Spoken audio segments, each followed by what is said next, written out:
നമസ്കാരം. ശ്രീകൃഷ്ണ കഥാമൃതം ഭാഗം 548 548. ഓം ഗം ഗണപതയേ നമ. ഓം സം സരസ്വതേ സ്വാഹ. ഓം ശ്രീ ഗുരുഭ്യോ നമ. ഓം ശ്രീ രംഗനാഥ ശർമ്മണേ നമ. നാരായണ നാരായണ നാരായണ നാരായണ നാരായണ നാരായണ നാരായണ നാരായണ നാരായണ നാരായണ നാരായണ.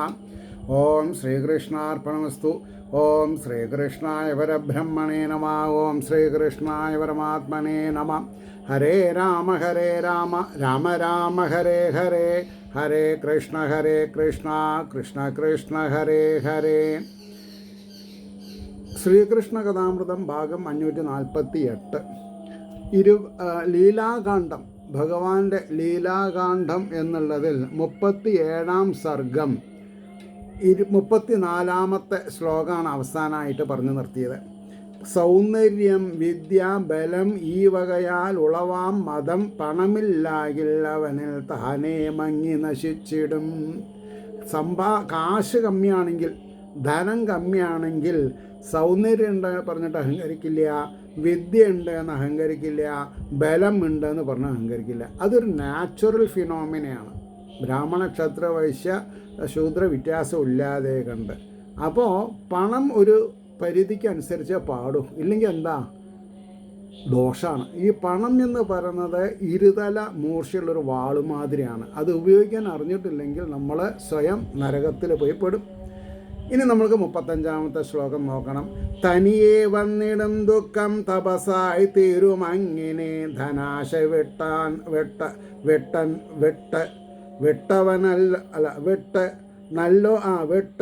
നല്ലോരെ കാണുവാനവൻ പാത്രമാം.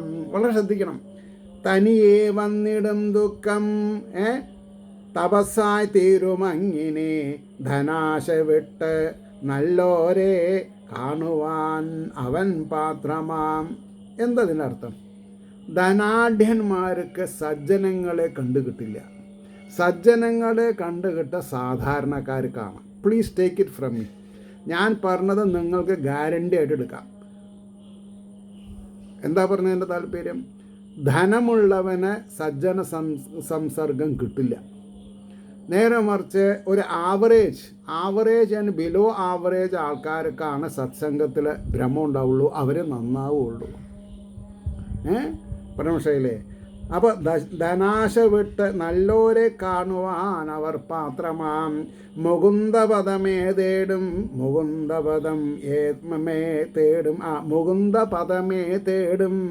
സജ്ജനങ്ങളൊരിക്കലും പൂകിടാ പണം എണ്ണീടും വെറും ഗർവിഷ്ഠർ തൻ ഗൃഹം. എന്താ ഇനി വേണ്ടത്? ഇതിനേക്കാൾ വലിയ ഒരു ഭാഗവത ശ്ലോകം നല്ലത് ഇനി പറയാനില്ല. എന്താ?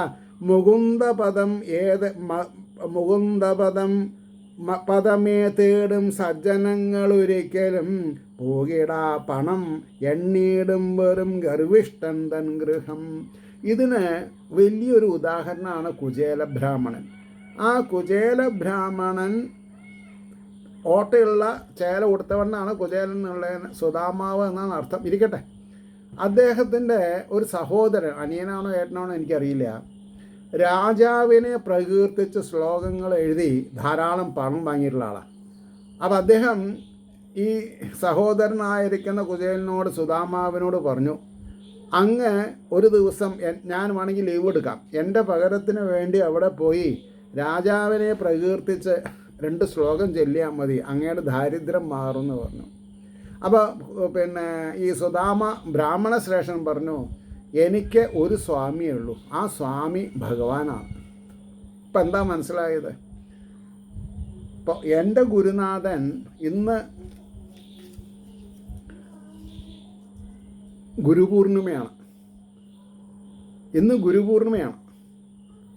എൻ്റെ ഗുരുനാഥൻ 2005 ജൂൺ 4 രാത്രി 5 ഏർലി മോർണിംഗാണ് മരിച്ചത്. അപ്പോൾ അങ്ങനെ കണക്ക് നോക്കുകയാണെങ്കിൽ 5, 15, 25 വരാൻ പോണത്. ഇപ്പോൾ എത്രയായി? 19 കൊല്ലമായി. 19 കൊല്ലം കഴിഞ്ഞു അദ്ദേഹം മരിച്ചിട്ട്. ഇന്നും ഞാൻ അദ്ദേഹത്തിനെ എൻ്റെ ഹൃദയപത്മത്തിൽ വെച്ച് ആരാധിക്കുകയാണ്. കാരണം എന്താ? അദ്ദേഹം എന്നോട് എന്താ പറഞ്ഞത്, എടാ ചെറുക്ക, നീയെ ഒരിക്കലും പ്രൊഫഷണലായിട്ട് പോരുത്. പ്രൊഫഷണലായിട്ട് പോയിട്ട് കാശിന് ദോരം ഉണ്ടാവുന്ന സത്യമാണ്. ഒരാളൊരു സ്ഥലത്ത് പോയി ആചാര്യനായിട്ട് ഇരുന്നാൽ അവിടെ ദക്ഷിണ കമ്മിയായാൽ അടുത്ത പ്രാവശ്യം അവർക്ക് ഇഷ്ടമായാലും ഇയാൾ പോവില്ല. അങ്ങനെയാണ്. നമ്മൾക്ക് അങ്ങനത്തെ യാതൊരു പ്രശ്നവും ഉണ്ടായിട്ടില്ല. കാരണം ഞാൻ വളരെ സെലക്റ്റീവായിട്ട് പോകാറുള്ളൂ. കാശ് ചോദിക്കാറുമില്ല, പറഞ്ഞിട്ടുമില്ല, ഇന്നേ വരെ പറയൂല. പക്ഷേ അദ്ദേഹം പറഞ്ഞിട്ടുണ്ടായിരുന്നു ബി എ അമേച്ചർ. അപ്പം ഞാൻ എന്നെ വിളിക്കുന്നവരോട് പറയും, ഞാൻ മുഴുവൻ നിങ്ങളുടെ ഇഷ്ടത്തിന് നിൽക്കില്ല, ഭാഗവതത്തിൻ്റെ താല്പര്യം ഞാൻ നിങ്ങൾക്ക് പറഞ്ഞു തരും. അതിൽ നിങ്ങൾക്ക് വിഷമമുണ്ടെങ്കിൽ എന്നെ വിളിക്കണ്ട, നിങ്ങൾക്ക് വേറെ പ്രൊഫഷണൽ ആൾക്കാരെ നോക്കാമെന്ന് ഞാൻ തുറന്ന് പറയും. അപ്പം ഇവിടെ പൂകിടാ പണമെണ്ണീടും വെറും ഗർവിഷ്ടൻ തൻ ഗൃഹം, അതൊരു ഒന്നൊന്നര ശ്ലോകമാണ്. മനുഷ്യജന്മം, ആരോഗ്യം, ഐശ്വര്യം, നവയൗവനം, പഠിപ്പ്, തറവാടിത്തം, സൗന്ദര്യം, ബലം, ഈ വക കുറേ കാര്യങ്ങൾ പറഞ്ഞു. മനുഷ്യജന്മം, ആരോഗ്യം, ഐശ്വര്യം, നവയൗവനം, പഠിപ്പ്, തറവാടിത്തം, സൗന്ദര്യം, ബലം, ഈ വക. ഇവിടെ 7 എണ്ണം പറഞ്ഞു കഴിഞ്ഞു. വിശേഷ ബുദ്ധിയുള്ളോർക്കു വിലയേറും അനുഗ്രഹം, വിശേഷ ബുദ്ധിയുള്ളോർക്ക് വിലയേറും അനുഗ്രഹം, അല്ലാതവർക്കിതോരോന്നും ആത്മാവിനണയും വിഷം. ഏത്? ഈ പറഞ്ഞ ആരോഗ്യം, ഐശ്വര്യം, നവയൗവനം, പഠിപ്പ്, തറവാടിത്തം, സൗന്ദര്യം, ബലം, എക്സെട്ര എക്സെട്ര എന്താന്നാ പറഞ്ഞത്? അല്ലാതവർക്കിതോരോന്നും ആത്മാവിനണയും വിഷം. ആത്മാനുസന്ധാനത്തിന് ഇതൊക്കെ എതിര് നിൽക്കും. അപ്പോൾ ചെറിയൊരു ധീനത ഉണ്ടാവണം, എന്നാലാണ് ഈശ്വരനിലേക്ക് അടുക്കുള്ളൂ. ഗംഗാതീരം പുണ്യഭൂമി കൈലാസം ശിവസന്നിധി, ഗംഗാതീരം പുണ്യഭൂമി കൈലാസം ശിവസന്നിധി, കുബേരാത്മജർ പാവങ്ങൾ മതിച്ചെല്ലാം മറക്കയാം. അപ്പോൾ ധനാഢ്യനായിരിക്കുന്ന കുബേരൻ്റെ മക്കളെ എല്ലാവിധ നെഗറ്റിവിറ്റിയും വെച്ചുകൊണ്ട് ഈശ്വരാരാധന ചെയ്യാതെ കണ്ട് എല്ലാം മറന്നു, ധർമ്മമൊക്കെ മറന്നു. അതിനാൽ ഇന്ന് ഇവർക്കുണ്ടാം ശ്രീ മതാന്തതപോ മഹാന്തത പോക്കിടാം. നാരദർ പറയാണ്, അതിനാൽ ഇന്നിവർക്കുണ്ടാം ശ്രീ മതാന്തത പോക്കിടാം, മഹാത്മാവിൻ മക്കളായും മന്ദാകിനിയിൽ ഈ വിധം. മന്ദാകിനി ഗംഗയിൽ ഇങ്ങനെ നഗ്നരായിട്ട് കുളിക്കേ, ഇത്ര ബുദ്ധിയില്ലാണ്ട് അയ്യലവർക്ക്. അതിനാൽ ഇന്നിവർക്കുണ്ടാം ശ്രീമതാന്തതപോ മതാന്തത പോക്കിടാം, മഹാത്മാവിൻ മക്കളായും മന്ദാകിനിയിൽ ഈ വിധം. മാമരം പോലെ നിന്നല്ലോ, മാമരം എന്ന് പറഞ്ഞാൽ ഉടുതുണില്ലാതെ കണ്ട് നിന്നു എന്നർത്ഥം. മാമരം പോലെ നിന്നല്ലോ നാണമില്ലാതെ നഗ്നരായി, മരങ്ങളായി തന്നെ നിൽപ്പൻ ഈ വണ്ണം വന്നിടില്ല ഇനി, എപ്പോഴും എൻ പ്രസാദത്താൽ ഓർമ്മയുണ്ടാം ഇതൊക്കെയും. മരങ്ങളായിട്ട് നിന്നാലും നിങ്ങൾക്ക് ഈ കഴിഞ്ഞ കാര്യങ്ങളൊക്കെ ഓർമ്മയുണ്ടാവും. ശാപമോക്ഷം തരാം എന്ന് പറയാണ്. എപ്പോഴും എൻ പ്രസാദത്താൽ ഓർമ്മയുണ്ടാം ഇതൊക്കെയും, അനുഗ്രഹിച്ചേണുന്നേ ഞാൻ യശോദാനന്ദനന്ദനൻ.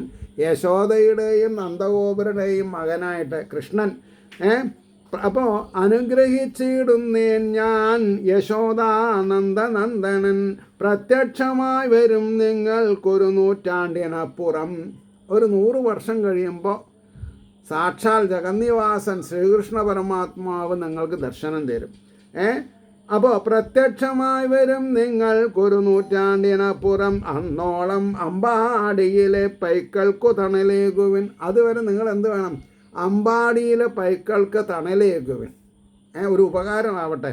എന്നോതി വീണയും മീട്ടി മധുരം കൃഷ്ണലീലകൾ പാടിയും മധുരം കൃഷ്ണലീലകൾ പാടിയും കൊണ്ടു ദേവർഷിച്ചെന്നാൻ നാരായണാശ്രമം. നരനാരായണന്മാരുടെ ആശ്രമത്തിലേക്ക് പോയി.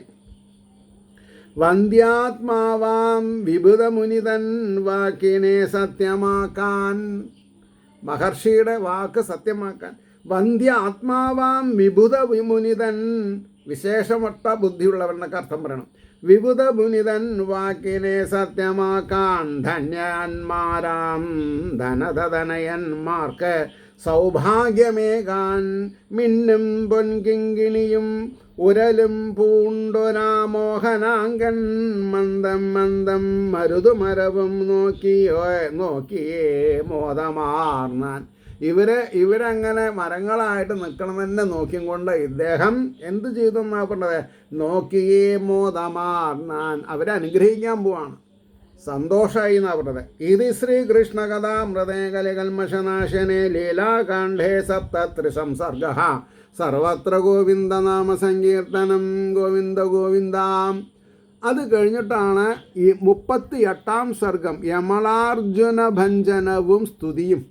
ഈ രണ്ട് മരങ്ങൾക്കിടയിൽ കൂടെ ഭഗവാൻ ഉരുൾ വലിച്ച് ആ മരങ്ങളെ തള്ളിയിട്ടു. അപ്പോൾ അവരെ ധനാധിപനായിരിക്കുന്ന വൈശ്രവൻ്റെ മക്കളുടെ, അതായത് ദൈവിക പരിവേഷം പൂണ്ട് കിരീടധാരികളൊക്കെ ആയിട്ട് അലങ്കാര ഭൂഷണങ്ങളൊക്കെ ആയിട്ട് നിന്ന് ആകാശത്തു നിന്ന് ഭഗവാനെ സ്തുതിക്കുന്ന ഭാഗമാണ്. ഉടൻ ചങ്ങാതിമാരോട് കയർത്തോതി മഹാപ്രഭു. തൻ്റെ കൂടെയുള്ള കളിക്കൂട്ടുകാരോട് പറഞ്ഞു. ഉടൻ ചങ്ങാതിമാരോട് കയർത്തോതി മഹാപ്രഭു മതം പൊട്ടിയിടും മാനയ്ക്കുമാറിക്കൊള്ളുവിൻ ഈ ക്ഷണം. നിങ്ങളേനെ ഞാൻ പാപ്പാന്മാരായി കരുതിയിട്ട് നിങ്ങളുടെ അടുത്ത് ഒരു കുറുവടിയൊക്കെ തന്നിട്ടാണ് ഞാൻ മരം വലിക്കുന്ന ലാഘവത്തോട് കൂടിയിട്ട് ഈ ഉരൽ വലിച്ച് വരികയാണ്. ഇനി നിങ്ങൾക്കൊരു മാറി നിൽക്കാൻ, എനിക്കിവിടെ വലിയൊരു ലീല ആടാനുണ്ട്. ഞാനിപ്പം മതിച്ചൊരാനെ പോലെ ഈ മരങ്ങളെ തള്ളിയിടാൻ പോവുകയാണ്. നിങ്ങൾക്ക് കേടുപാടുകളില്ലാതെ ഇരിക്കാൻ മാറി നിൽക്കൻ എന്നാണ്. ഉടൻ ചങ്ങാതിമാരോടു കയർത്തോതി മഹാപ്രഭു മതം പൊട്ടിയിടും മാനയ്ക്കു മാറിക്കൊള്ളുവിൻ ഈ ക്ഷണം. ഇപ്പം തന്നെ പൈക്കളെ ദൂരെ ഓടിച്ചു കണ്ടുകൊള്ളും വിനെ വരും. ഈ മരം വീഴുമ്പോൾ പല ശബ്ദം ഉണ്ടാവും. അപ്പോൾ തണലത്ത് നിൽക്കുന്ന പശുക്കളൊക്കെ ഇപ്പോൾ വാലും ചുരുട്ടി ഓടും. പൈക്കളെ ദൂരെ ഓടിച്ചു കണ്ടുകൊള്ളുവിനെ വരും മരം പുഴക്കും ഈ ആനക്കുട്ടിയോടും ഇങ്ങനെ. ഇപ്പോൾ ഞാനൊരു ആനക്കുട്ടിയായിട്ടായിരിക്കണമെന്നാണ് ഭഗവാൻ പറഞ്ഞത്. അപ്പോൾ എൻ്റെ ലീലാവിലാസം നിങ്ങൾ കണ്ടോളൂ. സുധാമാവ് തുടർന്നുള്ളോർ വിദുരം ചെന്ന് നോക്കവേ. അവിടെ സുധാമാവുണ്ട്. തുടർന്നുള്ളോർ വിദൂരം ചെന്ന് നോക്കവേ. കുറേ ദൂരത്ത് പോയി നോക്കുമ്പോൾ മരങ്ങൾക്കിടയിൽ കൂടി വലിച്ചാനുരൽ മാധവൻ, ശ്രീകൃഷ്ണൻ, മഹാവിഷ്ണു ശ്രീകൃഷ്ണനായിട്ട് വന്നിട്ട് ആ മരങ്ങൾക്കിടയിൽ കൂടെ വിലങ്ങായിട്ട് നിൽക്കുന്ന ഒരലിനെ ആഞ്ഞു വലിച്ചു. അതോടുകൂടി മരങ്ങൾ കടപൊഴിയും. മരങ്ങൾക്കിടയിൽ കൂടി വലിച്ചാനുരൽ മാധവൻ പുഴങ്ങി പുണ്യവൃക്ഷങ്ങൾ. എന്താ പുണ്യവൃക്ഷങ്ങൾ എന്ന് പറയാൻ കാരണം? നാരദരുടെ വാക്ക് സത്യമാക്കാൻ വേണ്ടി ഇവർ മരങ്ങളായി നിന്ന് ഭഗവാനെ തപസ്യാണ്. പുഴങ്ങി പുണ്യവൃക്ഷങ്ങൾ പുരുഷാകൃതി പൂണ്ടുടൻ വിളങ്ങി രണ്ടുപേർ മുന്നിൽ മണികുണ്ഡലമാർന്നവർ. കാതിലെ മണികുണ്ഡലങ്ങളൊക്കെ ധരിച്ച് ദേവപരിവേഷത്തിൽ തിളങ്ങിയിടുന്ന തേജസ്സാൽ തീ പോലെ വിലസുന്നവർ. പത്തരമാറ്റ് തങ്കം പോലെയുള്ള ശരീരമാണ്. തിളങ്ങിയിടുന്ന തേജസ്സാൽ തീ പോലെ വിലസുന്നവർ കണ്ണീർ കിനിഞ്ഞു കൈകൂപ്പി നിൽക്കും സൗഭാഗ്യശാലികൾ. ഭഗവാന്റെ മുമ്പിൽ ആനന്ദ കണ്ണീരൊഴുക്കി കൈകൂപ്പി നിൽക്കണം എന്നുണ്ടെങ്കിൽ സൗഭാഗ്യശാലികളായിരിക്കണം. കാരണം എന്താ? ഭഗവാനെ കണ്ട് ആർദ്രത പോകണമെങ്കിൽ, ആനന്ദ കണ്ണീർ ഒഴുക്കണമെങ്കിൽ ഭാഗ്യം ചെയ്യണം. നമസ്കരിച്ചു സാഷ്ടാംഗം എഴുന്നേറ്റവർ മെല്ലവേ സ്തുതിച്ചാരത്രയും ഭക്തിഭാവത്തിൽ മുഴുകും വിധം. സ്തുതിച്ചു എന്ന് തന്നെയാണ് പറഞ്ഞത്. ശാസ്ത്രങ്ങൾ ഉരുവിട്ടു. നമ്മൾക്കതറിയില്ല.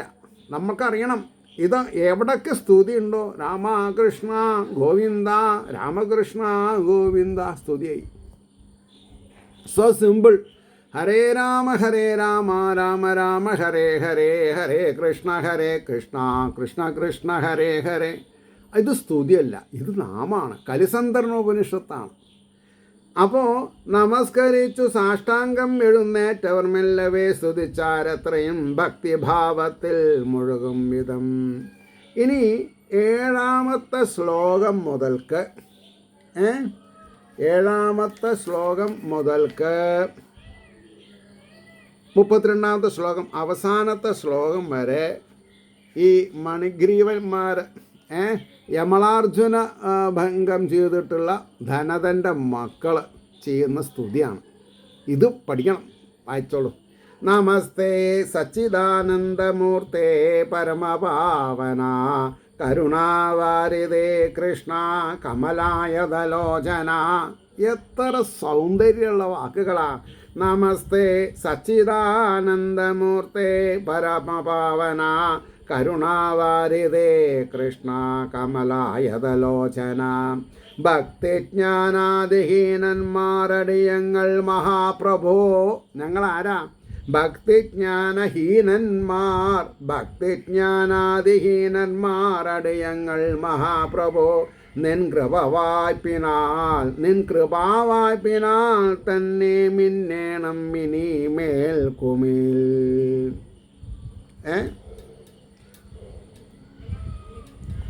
ഭക്തിജ്ഞാനാദിഹീനന്മാരടിയങ്ങൾ മഹാപ്രഭോ. നിൻ കൃപാവായ്പിനാൽ തന്നെ മിന്നേണം മിനിമേൽ കുമിൽ. മൃഗീയ ബുദ്ധിയാർ നേരെ മങ്ങിമേവും മനുഷ്യനാണ്, പക്ഷെ സ്വഭാവം മൃഗത്തിൻ്റെ ആയിപ്പോയി. ക്ഷമിക്കണം ഭഗവാനെ എന്നാ പറഞ്ഞത്. മൃഗീയ ബുദ്ധിയാർ നേരെ മങ്ങിമേവും മനുഷ്യനെ സമുദ്ധരിപ്പാൻ നീയല്ലാതൊരാളില്ല ജഗത്തിതിൽ.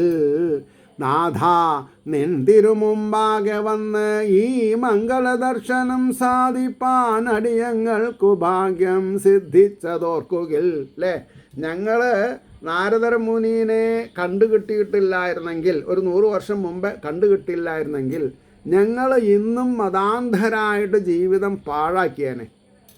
അങ്ങയുടെ കൃപാകടാക്ഷം കൊണ്ടാണ് നാരദർ മുനി അന്ന് ഞങ്ങളുടെ മുമ്പിൽ വന്ന് പെട്ടത്. അദ്ദേഹത്തിന് ഞങ്ങളെ ശപിക്കണമെന്ന് തോന്നിയതും ശാപമോക്ഷം തരണമെന്ന് തോന്നിയതും അങ്ങയുടെ കൃപാകടാക്ഷം കൊണ്ടാണ്. നാഥ നിൻ തിരുമുമ്പാകെ വന്ന ഈ മംഗളദർശനം സാധിപ്പാൻ അടിയങ്ങൾക്കു ഭാഗ്യം സിദ്ധിച്ചതോർക്കുകിൽ.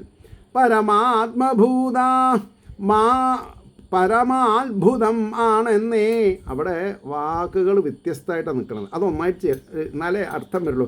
പരമാത്ഭുതം ആണെന്നേ പറയാവൂ മഹാപ്രഭോ. അത്രയ്ക്കെന്നേക്കും ഈ ഞങ്ങൾ ഉയരാത്തൊരു ജീവികൾ. ഞങ്ങൾക്ക് നാരദമുനിയെ കണ്ടുകിട്ടുന്നവർ ഉയരാൻ സാധിച്ചില്ല എന്നാ. ഇതല്ലേ നമ്മൾ 8, 10, 12 വയസ്സിൽ പഠിക്കേണ്ടത്. ഇത് പഠിച്ചിട്ടുണ്ടായിരുന്നെങ്കിൽ നമ്മളും സപ്താഹ വേദികളിൽ നമ്മൾ പോവാതെയിരിക്കില്ല. കുട്ടിക്കാലത്ത് തന്നെ പോകാൻ തുടങ്ങുമ്പോൾ ഇനി ഇതാണ് ഈശ്വരൻ്റെ ഒരു മായാവിലാസം. എനിക്കൊരു 8 വയസ്സ് 7, 8 വയസ്സുള്ളപ്പോഴാണ് പട്ടാമ്പി പടിഞ്ഞാറേമഠം ഞങ്ങളുടെ കുടുംബക്ഷേത്രത്തിലെ, അതായത് ഇപ്പം എനിക്ക് 72 വയസ്സ്, അപ്പോൾ 66 കൊല്ലം മുന്നേ പട്ടാമ്പി റെയിൽവേ സ്റ്റേഷൻ ഇറങ്ങിയാൽ പണ്ട് കുണ്ടിൽ മഠം പറഞ്ഞൊരു മഠമുണ്ട്. കുണ്ടിൽ മഠം, താഴത്താണ് മഠം. അവിടെ എനിക്ക് അദ്ദേഹത്തിൻ്റെ പേരൊക്കെ ഞാൻ മറന്നു തുടങ്ങിയപ്പോൾ, അദ്ദേഹത്തിൻ്റെ 3 ആൺമക്കളെ എനിക്ക് ഡയറക്റ്റ് അറിയാം. ഒന്ന് രാശപ്പൻ, രാശാവ്, അയാൾ മരിച്ചു പോകും. കൊളംബിയ ഫിലിംസിൽ ജോലിയായിരുന്നു ബോംബെയിൽ. പിന്നൊന്ന് സുബ്രഹ്മണ്യൻ, പിന്നൊന്ന് കൃഷ്ണമണി. അവർ രണ്ടാളും, ഈ അവസാനം പറഞ്ഞ രണ്ടാളും പാലക്കാട് ഫ്ലാറ്റിൽ ഇപ്പോഴും താമസിക്കുന്നുണ്ട്. ഇവർക്ക് 3 4 പെങ്ങന്മാരുണ്ട്. അതിൽ മൂത്ത മകളെ ഈ കുണ്ടിൽ മണിസ്വാമി പേര് വന്നു. കുണ്ടിൽ മണിസ്വാമിയുടെ മൂത്ത മകളെ കല്യാണം കഴിച്ചത് മാത്തൂർ സുബ്രഹ്മണ്യ ശാസ്ത്രികൾ എന്ന് പറഞ്ഞ ഒരു മഹാകേമൻ, ഭാഗവതത്തിൽ ശാസ്ത്രികളാണ് അദ്ദേഹം ചെയ്തൊരു സപ്താഹം ഞാൻ കേട്ടിട്ടുണ്ട്. എത്രാമത്തെ വയസ്സിൽ? 7ാമത്തെ വയസ്സിൽ. 7 അല്ലെങ്കിൽ 8, അതിന് മീതെ പോയില്ല. You will not believe. അത് എൻ്റെ മനസ്സിലിങ്ങനെ എല്ലാം ഈവൻസും ഉണ്ട് മനസ്സിൽ. പിന്നെ ഞാൻ 1995 ശിഷ്യപ്പെട്ട് ഞാനൊരു ആചാര്യനായിട്ട് 2001 ഞാനൊരു സപ്താഹം ചെയ്തപ്പോൾ എനിക്കുണ്ടായൊരു ത്രില്ല്. ദാറ്റ് വാസ് സംതിങ് എനിക്ക് അൺഎക്സ്പ്ലെയിനബിൾ, എക്സ്പ്ലെയിൻ ചെയ്യാൻ പറ്റില്ല. ആ 2001 കഴിഞ്ഞ് 2010 ശ്രദ്ധിക്കണം, 2006 2007 എനിക്ക് നല്ല ഓർമ്മയില്ല, പട്ടാമ്പിക്കടുത്ത് കൊടലൂർ ഒരു മുല്ലയ്ക്കൽ ഭഗവതി ക്ഷേത്രമുണ്ട്. അവിടെ ഇദ്ദേഹം ഒരു ദേവി ഭാഗവതം ചെയ്യുന്നുണ്ടായിരുന്നു. ഞാനങ്ങനെ ഒന്ന് കുട്ടുപോടെ. അപ്പം അങ്ങനെ നോട്ടീസിൽ പേരൊക്കെ കണ്ട് അദ്ദേഹത്തിന് സംസാരിച്ചു. അത് കഴിഞ്ഞ് ഞങ്ങൾ അദ്ദേഹത്തിനെ ഒരു ഗുരുവായൂർ ഉത്സവം സമയത്ത് കണ്ടുമുട്ടുണ്ടായി, ഞാനും എൻ്റെ ഏട്ടനും. അന്ന് വലിയൊരു ആശ്ചര്യം ഉണ്ടായി. എന്താ ആശ്ചര്യം? എൻ്റെ ഏട്ടനാണെങ്കിൽ വിശന്നിട്ട് വയ്യ, അയാൾ അധികം ഹോട്ടലിൽ നിന്നൊന്നും വാരി കഴിക്കൂല. അപ്പോൾ അമ്പലത്തിൽ പോയാൽ വല്ല പ്രസാദം കിട്ടും. കൗണ്ടറൊക്കെ ക്ലോസ് ചെയ്തിട്ട് ഉത്സവമല്ലേ, ഭഗവാനെ ഇങ്ങനെ എന്താണെന്നാ പറയുക, കുളപ്രദർശനമൊക്കെ കഴിഞ്ഞിട്ട് ഇങ്ങനെ കൊണ്ടുവരാ, സംതിങ് ലൈക്ക് ദാറ്റ്, വലിയ ഫങ്ഷൻ. അപ്പോൾ ഉണ്ട് ഇദ്ദേഹം ഒരു തൂണ് ചാരിയിട്ട് ഇങ്ങനെ ഒരു വില്ല് വെച്ച കൂട്ടത്തിൽ ഇങ്ങനെ ചാരി കിടക്കുകയാണ്. പോയി നമസ്കരിച്ചു, കാലൊക്കെ തൊട്ട് തലയിൽ വെച്ചു. അദ്ദേഹത്തിന് ഞങ്ങളോടുള്ള സ്നേഹപ്രകടനം, രംഗയ്യരുടെ മക്കളെന്നുള്ള നിലയ്ക്ക് ഉള്ള സ്നേഹപ്രകടനം കണ്ടപ്പോൾ അടുത്ത് കുറേ സ്ത്രീകൾ നിൽക്കുന്നുണ്ട്. അതിൽ ഒന്നൊരു സ്ത്രീക്ക് എന്തോ ഒരു ഉൾവിളി കിട്ടിയ കൂടുതൽ അവരുടെ ബാഗ് എടുത്ത്, ബാഗിൽ നിന്ന് ഞങ്ങൾക്ക് 2 ആൾക്കാർ ഈ 2-3 പിടി അവിലും മലരും ശർക്കരയും പഴവും ഒക്കെ പാട് കൂടിയിട്ട് വിശപ്പ് അവിടേക്കാണ് പോയത് അറിഞ്ഞില്ല. അപ്പം ഭഗവാൻ ഈ എന്താ പറയുക, ഇത് ശ്രീകൃഷ്ണ കഥാമൃതം അത് വെറുതെ ഒന്നല്ല. അത് കഴിഞ്ഞ് 2010 എൻ്റെ അമ്മയുടെ 90ാം പിറന്നാളിനെ ക്ഷണിക്കാൻ അന്ന് ഞാൻ പോയപ്പോൾ ഈ കടമ്പിളിപ്പുറത്ത് ഒരാശ്രമമുണ്ട്, ആശ്രമത്തിൽ സപ്താഹം ചെയ്യുക അദ്ദേഹം. അവിടെ പോയിട്ടാണ് അദ്ദേഹത്തിനെ ക്ഷണിച്ചത്. ഇതൊക്കെ എൻ്റെ കണ്ണിൻ്റെ മുമ്പിൽ 3 ഡൈമെൻഷൻ സിനിമ കാണുന്ന കൂടുതലുണ്ടേ. അതാണ്. അപ്പോൾ ഇവിടെ എന്താതൊക്കെ പറയാൻ കാര്യം, പരമാത്ഭുതമാണെന്നേ പറയാവൂ മഹാപ്രഭു, പരമാത്ഭുതമാണെന്നേ പറയാവൂ മഹാപ്രഭു, അത്രക്കെന്നേക്കും ഈ ഞങ്ങൾ ഉയരാത്തൊരു ജീവികൾ, മഹാദേവൻ്റെ അരികിൽ മഹാത്മാവിൻ്റെ മക്കളായി പിറന്നിട്ടും അതിനൊന്നും യോജിക്കാത്തൊരു ജീവിതം. ആ ഒരു കുറ്റബോധം ആലോചിച്ച് നോക്കുക. കൺഫെഷനാണ്, കൺഫസ് ചെയ്യാണ്. മഹാദേവൻ്റെ അരികിൽ മഹാത്മാവിൻ്റെ മക്കളായി പിറന്നിട്ടും അതിനൊന്നും യോജിക്കാത്തൊരു ജീവിതം. തുടർന്ന് അധപ്പതിച്ച് ആർക്കും കൊള്ളാതായി പോയ പാപികൾ, തുടർന്ന് അധപ്പതിച്ച് ആർക്കും കൊള്ളാതായി പോയ പാപികൾ, അതേതും തിരുവുള്ളത്തിലോർക്കാത്ത ഈ ദിവ്യദർശനം, അതേതും തിരുവുള്ളത്തിൽ ഓർക്കാത്ത ഈ ദിവ്യദർശനം, അവിടുന്നേകിയ മഹാകാരുണ്യം ഇത് അവർണ്യമാം. എന്താ പറഞ്ഞത്? അവിടുന്നേകിയ മഹാകാരുണ്യം ഇത് അവർണ്യമാം, വർണ്ണിക്കാൻ പറ്റില്ല എന്ന് തന്നെയാണ് പറഞ്ഞത്. ശൈവാഗ്രഗണ്യനാമച്ഛൻ ചെയ്തുള്ള സുഹൃതത്തിനാൽ ഇത് സംഭവിച്ചത് എങ്ങനെയാ? ഈ എന്താണ് യമളാർജുനൻ ഭഞ്ജനം ആരാ യമളാർജുനന്മാരായിട്ട് നിന്നത്? നളകൂപരമാണ് ഗ്രീവന്മാർ. ഏറെക്കുറെ ഇപ്പം എൻ്റെ അവസ്ഥയിലാണ്. ഞാൻ എപ്പോഴും എൻ്റെ അച്ഛനെ എങ്ങനെ സ്തുതിക്കും. കാരണം അച്ഛനാണ് എനിക്ക് എല്ലാവർക്കും വെച്ചാൽ ഞങ്ങൾക്ക് പ്രത്യേകിച്ച് അങ്ങനെ പറയാം. കാരണം ഒന്നാമത് അമ്മ അച്ഛനുള്ള intercaste marriage whatever it is. അതുകൊണ്ടാണല്ലോ ഞാൻ ശ്രീ രംഗനാഥ ശർമ്മണേ നമ എന്ന് പറഞ്ഞ് തുടങ്ങണത്. അപ്പോൾ ഇവിടെ അദ്ദേഹം പറയും അപ്പോൾ പറയണു, അവിടുന്നേകിയ മഹാകാരുണ്യമിതവർണ്യമാം ശൈവാഗ്രഗണ്യനാമച്ഛൻ. എൻ്റെ അച്ഛൻ ആരാ? ധനാധിപൻ, ശൈവാഗ്രഗണ്യൻ, ശിവപൂജയിൽ താല്പര്യമുള്ള ആൾ, അഗ്രഗണ്യനാണ്. ശിവാഗമത്തിലെ അഗ്രഗണ്യനാണ്. ചെയ്തുള്ള സുഹൃതത്തിനാൽ. അപ്പോൾ ഈ എന്താണെന്ന് പറയുക, വിഷ്ണുവും ശിവനും വ്യത്യാസമില്ല. അതാണ് നമ്മൾ ആദ്യം മനസ്സിലാക്കേണ്ടത്. അപ്പോൾ ശൈവാഗ്രഗണ്യനാമച്ചൻ ചെയ്തുള്ള സുഹൃതത്തിനാൽ മന്ദാകിനിക്കരയിൽ ആ മഹാഭാഗവതോത്തമൻ ലീലാഗാനങ്ങൾ പാടിക്കൊണ്ടെഴുന്നള്ളിടിനാൻ പ്രഭു. ആര്? നാരദരെ. മന്ദാകിനിക്കരയിൽ ആ മഹാഭാഗവതോത്തമൻ ലീലാഗാനങ്ങൾ പാടിക്കൊണ്ടെഴുന്നള്ളിടിനാൻ പ്രഭു. ദേവർഷി നാരദൻ ധീമാൻ അവിടേക്ക് എത്രയും പ്രിയം. അങ്ങേക്ക് പ്രിയമായിട്ടുള്ളവണ്ണ. ഭക്താഗ്രകേസരിയാണ് അദ്ദേഹം. ഭക്തന്മാരിൽ അഗ്രകേസരിയാണ്, സിംഹമാണ് അദ്ദേഹം. അപ്പോൾ പറഞ്ഞു, ലീലാഗാനങ്ങൾ പാടിക്കൊണ്ടെഴുന്നള്ളിടനാൻ പ്രഭു. ദേവർഷി നാരദൻ ധീമാൻ അവിടേക്ക് അത്രയും പ്രിയൻ. നൽകി ശാപം അതോ പട്ടിൽ പൊതിഞ്ഞുള്ളൊരനുഗ്രഹം. അതോ പാട്ടിലല്ല, പട്ടിൽ പൊതിഞ്ഞ്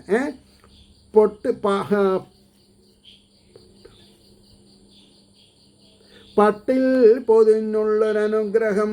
വെല്ലം പുരട്ടി മാധുര്യം വാക്യം ഗുളിക പോലവേ. മൈ ഗോഡ്, ഈ ബി കോംപ്ലക്സ് ടാബ്ലറ്റ്സും ബി കോംപ്ലക്സ് ഫോർട്ടും കൂടിയിട്ടുള്ള വ്യത്യാസം എന്താ? ബി കോംപ്ലക്സ് ഫോർട്ട് ഇതേമാതിരി, ഈ ബി കോംപ്ലക്സ് മഞ്ഞ നിറത്തിലൊരു ഗുളിക, അതുകൊണ്ട് വായിലിട്ട കശക്കും. എന്നാൽ ഈ ഫോർട്ട് അങ്ങനെയല്ല, അത് ഷുഗർ കോട്ടിങ്ങാണ്. പിന്നെ ബി കോംപ്ലക്സ് ഫോർട്ട്, പിന്നെ ബി കോംപ്ലക്സ് 12 ഉണ്ട്, അത് ക്യാപ്സ്യൂളാണ്. ഒന്നാലും മിണിങ്ങിയാൽ മതി. അപ്പോൾ 3 എണ്ണത്തിനും വ്യത്യാസം മനസ്സിലാക്കണം. വെല്ലം പുരട്ടി മാധുര്യം വാക്യം ഗുളിക പോലവേ. ഇത് പിന്നെ താമരശ്ശേരി കൃഷ്ണൻ പട്ടിതിരയാണ്. കാരണം അദ്ദേഹം ഒരു 10-75 കൊല്ലത്തെ പഴക്കമുള്ള ഈ പുസ്തകത്തിന്. പക്ഷേ അപാരം എന്ന് വേണം പറയാൻ. വെല്ലം പുരട്ടി മാധുര്യം വാക്യം ഗുളിക പോലവേ. ആ നൽ മധുര സംഗീതം, ആ നൽ മധുര സംഗീതം വീണാക്കൊണിത സുന്ദരം. മഹതി എന്ന വീണയിൽ സപ്തസ്വരങ്ങൾ വീട്ടിയിട്ടാണ് നാരായണ നാരായണ നാരായണ എന്ന് പാടുന്നത്. ആ നൽ മധുര സംഗീതം വീണാക്കൊണതി സുന്ദരം ഇന്നും മുഴങ്ങിയിടുകയാണ് ഉൾപ്പോവിലമൃതസ്വരം. അത് കർണരന്ധ്രങ്ങളിൽ കൂടി മനസ്സിൽ പോയിട്ട് ഇങ്ങനെ തേട്ടി വരുന്നു എന്നാണ് പറഞ്ഞത്. ഇന്നും മുഴങ്ങിയിടുകയാണ് ഉൾപ്പൂവിൽ. എവിടെ? മനസ്സ് ഉൾപ്പൂവിൽ അമൃതസ്വരം. അനുഗ്രഹിച്ചിടുന്നേൻ ഞാൻ യശോദാനന്ദനന്ദനൻ. പ്രത്യക്ഷമായി വരും നിങ്ങൾക്ക് 100 നൂറ്റാണ്ടിനപ്പുറം. എന്താ അനുഗ്രഹിച്ചത്? അനുഗ്രഹിച്ചിടുന്നേൻ ഞാൻ എന്നാരാ പറഞ്ഞത്? നാരദര്. യശോദാനന്ദനന്ദനൻ പ്രത്യക്ഷമായി വരും നിങ്ങൾക്കൊരു 100 നൂറ്റാണ്ടിനപ്പുറം. അതിൻ്റെ ഫലമായി ഇന്ന് ഈ വിധം സാധിച്ചതാം പ്രഭോ. അതിൻ്റെ ഫലമായി ഇന്ന് ഈ വിധം സാധിച്ചതാം വിഭോ. എനിക്കിതിൻ്റെ ഇടയ്ക്ക് ഞാൻ വളരെ കണിശക്കാരനായിട്ട് ഈ മിന്നീടും എന്നുള്ളതൊക്കെ നമ്പർ ചെയ്തു ഈ ലീലാകാണ്ഡത്തിൽ. ഇപ്പം എനിക്കിവിടെ 107 കഴിഞ്ഞിട്ട് 1 എക്സ്ട്രാ കിട്ടി 8ാമത്തെ ശ്ലോകത്തിൽ. നിൻ കൃപാവായ്പിനാൽ തന്നെ മിന്നേണം മിനിമേൽക്കുമേൽ. അത് എനിക്ക് അന്നും കിട്ടിയില്ല, അത് ഇന്ന് കിട്ടി. അപ്പോൾ ഞാൻ നമ്പറൊക്കെ ഒന്ന് തിരുത്തി എഴുതണം. നോക്കൂ, അന്ന് അങ്ങനെ ചെയ്തിട്ടില്ലെങ്കിൽ ഈ ഒരു 1 എക്സ്ട്രാ എനിക്ക് കമ്മിയാവില്ലേ? അപ്പോൾ അതിൻ്റെ ഫലമായി ഇന്ന് ഈ വിധം സാധിച്ചതാം പ്രഭോ.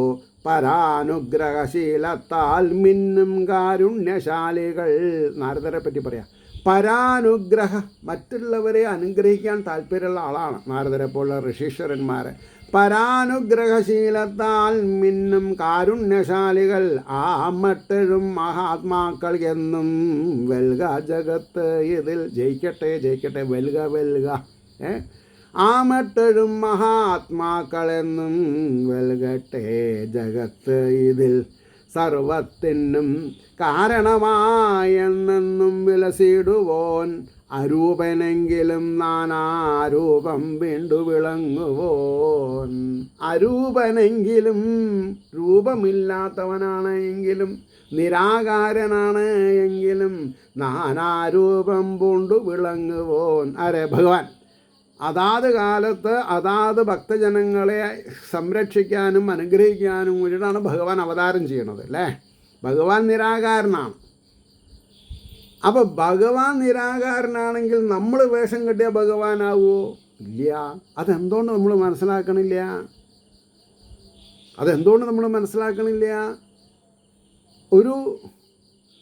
ഈ ഡെപ്ത് മനസ്സിലാക്കിയിട്ടുള്ളൊരു ആചാര്യൻ സമ്മതിക്കരുത് കുചേലൻ കെട്ടിയിട്ട് പബ്ലിക്കിനെ അനുഗ്രഹിക്കുക, അല്ലെങ്കിൽ കുറച്ച് അവിടുന്ന് ഇവിടുന്നും കഥകളി വേഷമൊക്കെ കെട്ടിയിട്ട് കുറച്ച് അവിടുന്ന് ഇവിടുന്നും, അത്രയേ ഉള്ളൂ, മുഴുവൻ കഥകളി വേഷമൊന്നുമല്ല. കൃഷ്ണനായിട്ട് കുചേലനെ സ്വീകരിക്കുക, രുക്മിണി സ്വയംവരം, എന്തൊക്കെയാണ് അതിന് ബാലെ വേറെ ആവാം. പക്ഷെ ഭാഗവതത്തിൽ ബാലെ പാടില്ല. ആൾക്കാരെ തെറ്റിദ്ധരിപ്പിക്കുകയാണ്. ഇങ്ങനെയല്ല ഭക്തി വർദ്ധിപ്പിക്കേണ്ടത്. അങ്ങനെ മാസ് മെസ്മറിസം ചെയ്യാൻ പറ്റില്ല നമുക്ക്, അതിൻ്റെ ആവശ്യമില്ല. ആദ്യമാം നില ശരിക്കാർക്കും ആവില്ലറിഞ്ഞിടാൻ. ആയിക്കോട്ടെ, കുറച്ച് മെല്ലെ മതി. ആദ്യമാം നില ശരിക്കാർക്കും ആവില്ല അറിഞ്ഞിടാൻ. അച്ഛൻ്റെ ബാല്യകാലത്തെ മക്കൾക്കെന്നതുപോലവേ. അച്ഛൻ്റെ ബാല്യകാലത്തെ മക്കൾക്ക് എങ്ങനെ അറിയാം? അമ്മയ്ക്കും കൂടി അറിയില്ല. അച്ഛൻ പറഞ്ഞിട്ടല്ലേ അറിയാൻ പറ്റുള്ളൂ. അപ്പോൾ അച്ഛൻ പറഞ്ഞത് കേൾക്കാത്തവനാണെങ്കിൽ എന്ത് ചെയ്യാൻ പറ്റും? ആദ്യമാം നില ശരിക്കാർക്കും ആവില്ലറിഞ്ഞിടാൻ. അച്ഛൻ്റെ ബാല്യകാലത്തെ മക്കൾക്കെന്നതുപോലവേ. തങ്ങൾ തന്നില പോലാവില്ല എന്നും അപ്രാകൃത ഭവാൻ. നോക്കൂ, തങ്ങൾ തന്നില പോലാവില്ല എന്നും അപ്രാകൃത ഭവാൻ. വിശ്വത്തിലേതും നിൻ ദിവ്യ മഹാശക്തി പ്രസൂചകം. ഈ ഭൂമിയിൽ അങ്ങയുടെ വിശ്വത്തിലേതും നിൻ ദിവ്യ മഹാശക്തി പ്രസൂചകം. വിശ്വം നീയാകിലും വിശ്വം അറിഞ്ഞോ ജ്ഞാനിയായിടം. മൈ ഗോഡ്, എന്താ ഇപ്പോൾ പറഞ്ഞത്? വിശ്വം നീയാകിലും വിശ്വം അറിഞ്ഞോ ജ്ഞാനിയായിട. ലൗകികത ഉള്ള അറിയണ ഒരാൾ ഭാഗവതം അറിയില്ല. സാധാരണക്കാരൻ ജ്ഞാനിയാണെങ്കിൽ, ധനവാനല്ല, ജ്ഞാനിയാണെങ്കിൽ അറിയും. ഇതാണ് വ്യത്യാസം. I am so thrilled. ഇന്നത്തെ ദിവസത്തിൻ്റെ വിശേഷം 2024 വ്യാസപൂർണിമ. അപ്പോൾ ലോകൈക ഗുരുവായിരിക്കുന്ന ഭഗവാനെ പറ്റിയിട്ട് ഇങ്ങനെയുള്ള ശ്ലോകങ്ങൾ വായിക്കാൻ കിട്ടുക, പറയാൻ സാധിക്കുക. വിശ്വം നീയാകിലും വിശ്വം അറിഞ്ഞോൻ ജ്ഞാനിയായിടാം. അറിവോൻ നീ കർമ്മമാകാം കർത്താവല്ലാതൊരിക്കലും. അറിവോൻ നീ കർമ്മമാകാം കർത്താവല്ലാതൊരിക്കലും. ദ്രഷ്ടാവിനെ കണ്ടറിയാനാകാ ദൃശ്യത്തിനേതിനും. ഓ മൈ ഗോഡ് എന്ന് എഴുതി വെച്ചിരുന്നത് അവിടെ. ദ്രഷ്ടാവിനെ കണ്ടറിയാനാകാ ദൃശ്യത്തിനേതിനും. കാഴ്ചയ്ക്ക് കാഴ്ചക്കാരനെ അറിയില്ലല്ലോ. കാഴ്ചക്കാരൻ ആരാന്നറിയില്ല. കാഴ്ചക്കാരനറിയാം ഇതാണ് ദൃശ്യം എന്നുള്ളത്. അതിൽ ഭ്രമിക്കരുത് എന്നാണ് വേദത്തിൽ പറഞ്ഞിട്ടുള്ളത്. കാരണം എന്താ? കാഴ്ച പലതും മാറി മറിഞ്ഞുകൊണ്ടിരിക്കും. കാണുന്ന ആൾ മാറണില്ല. ആത്മാവിന് മാറ്റമില്ല. ആത്മാവിന് മാറ്റം വന്നാൽ ഭ്രാന്തെന്ന് അർത്ഥം പറയാം. ചായ കുടിച്ചതൊക്കെ പുറത്തേക്ക് വരാൻ തുടങ്ങി. എന്താ? ശരീരം മനസ്സും ഇളകി മറിയണം. മനസ്സിലെ ദ്രഷ്ടാവിനെ കണ്ടറിയാനാകാ ദൃശ്യത്തിനേകിതും. ഇന്ദ്രിയങ്ങളിലൊട്ടൊട്ടു വിളങ്ങും അറിവിൻ തരി. എത്ര തരി? ഒരു ലൈറ്റ് പാർട്ടിക്കിളാണ് ഈ ചൈതന്യം എന്ന് പറഞ്ഞത്. ഇന്ദ്രിയങ്ങളിൽ ഒട്ടൊട്ടു വിളങ്ങും അറിവിൻ തരി. ഇന്ദ്രിയങ്ങൾ ഇന്ദ്രിയങ്ങളിലൊട്ടൊട്ടു വിളങ്ങും അറിവിൻ തരി. അവയ്ക്കും പിന്നിൽ മിന്നും നിൻ തേജസ് ഏമട്ടറിഞ്ഞിടും. കയ്യനും കാലിനൊക്കെ ഈ ആത്മാവിനെന്തറിയാം? നാവിന്, ചെവിക്ക്, കണ്ണിന്, മൂക്കിന്, ത്വക്കിനൊന്നും ആത്മാവിനെ അറിയില്ല. എന്നാ ഇവരൊക്കെ പ്രവർത്തിക്കണത് ആത്മാവ് ഉള്ളിലുള്ളതുകൊണ്ടാണ്. ഇനി അപ്പോൾ ഇവിടെ ഒക്കെ മിന്നും എന്നുള്ളതാ. അവയ്ക്കും പിന്നിൽ മിന്നും നിൻ തേജസ്സം മട്ടറിഞ്ഞിടും. തന്നിൽ നിന്നുളവാം ഓരോ തരം മായാഗുണങ്ങളാൽ. മായയുടെ ഗുണം കൊണ്ട് ഭഗവാൻ അറിയാൻ പറ്റില്ല. മേഘത്താൽ കതിരോൻ പോലെ. മേഘങ്ങളുള്ളത് മേഘങ്ങൾ സൂര്യനെ മറച്ചു എന്ന് വരും കുറച്ച് നേരത്തിന് അല്ലേ. മേഘത്താൽ കതിരോൻ പോലെ പായലാൽ നീര് പോലവേ. ഈ കുളവാട വെള്ളത്തിനെ എങ്ങനെ മറിക്കണു? അത് വിചാരിച്ചിട്ട് വെള്ളം ഇല്ലാണ്ടിരിക്കുമോ? പായലാൽ നീരു പോലവേ മൂടി നിന്നു വിളങ്ങും നിൻ മേന്മയാർക്കും അവർണ്യമാം. മൂടി നിന്നു വിളങ്ങും നിൻ മേന്മ ആർക്കോ അവർണ്യമാം. അവിടെ നിർത്താം. ഏവർക്കും ശ്രീഹരിയുടെ അനുഗ്രഹാശിസുകൾ നിർലോഭം ഉണ്ടാവട്ടെ എന്ന് പ്രാർത്ഥിച്ചുകൊണ്ട് വാക്കുകൾ ചുരുക്കുന്നു. നമസ്കാരം. നാളെ കാണാം.